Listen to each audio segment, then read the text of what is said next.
গেল বছরের এপ্রিল থেকে ট্রাম্পের শুল্ক ছাড়ের যেই স্বর্ণের দাম বিশ্ববাজারে লাগাম হারিয়েছিল, সেই স্বর্ণের দাম মধ্যপ্রাচ্য সংঘাতে গেল মার্চে কমেছে প্রতি আউন্স $400।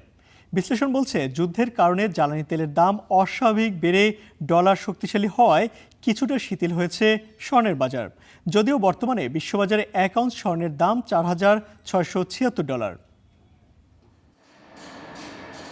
2026 সালের শুরু থেকেই আন্তর্জাতিক বাজারে স্বর্ণের দাম ঊর্ধ্বমুখী ছিল, কিন্তু মার্চে বিনিয়োগের জন্য নিরাপদ এই ধাতুর দাম 11% বেশি কমেছে। মধ্যপ্রাচ্য উত্তেজনায় 2008 সালের আর্থিক মন্দার পর এই প্রথম কোনো মাসে এত কমেছে স্বর্ণের দাম। ইরান, ইসরায়েল, যুক্তরাষ্ট্র ত্রিমুখী সংঘাতের পরই মার্চে জ্বালানি তেলের দামে অস্বাভাবিক উত্থানে শক্তিশালী হয়ে গেছে ডলার। বেড়েছে বন্ডে বিনিয়োগ, ফলশ্রুতিতে কমেছে স্বর্ণের দাম।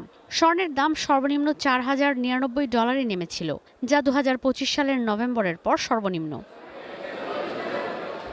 মূল্যস্ফীতির ঝুঁকিতে ফেডারেল রিজার্ভ সুদের হার বাড়াবে না এমন আভাসে ডলারকে নিরাপদ বিবেচনা করে বন্ডে বিনিয়োগ বাড়াচ্ছেন বিনিয়োগকারীরা। নিরাপদ মাধ্যম হিসেবে কিছুটা কমেছে স্বর্ণের গুরুত্ব। বিশ্বের বিভিন্ন দেশের কেন্দ্রীয় ব্যাংকগুলোও বাড়িয়েছে স্বর্ণের বিক্রি। চলতি বছরের জানুয়ারিতে 12.42% বাড়ে স্বর্ণের দাম, যা 2009 সালের নভেম্বরের পর মাসের ভিত্তিতে সর্বোচ্চ বৃদ্ধি। ফেব্রুয়ারিতে সোনালী এই ধাতুর দাম বাড়ে 8.9%। ফেব্রুয়ারিতে এই দাম 53 বছরের মধ্যে সর্বোচ্চ পর্যায়ে ওঠে। এই দামে ছন্দপতন হয় মার্চে। শুধু স্বর্ণ নয়, জানুয়ারিতে 17% বেড়ে রূপার দাম ওঠে প্রতি আউন্স $121। ফেব্রুয়ারিতে তা 20% কমে নেমে যায় $75।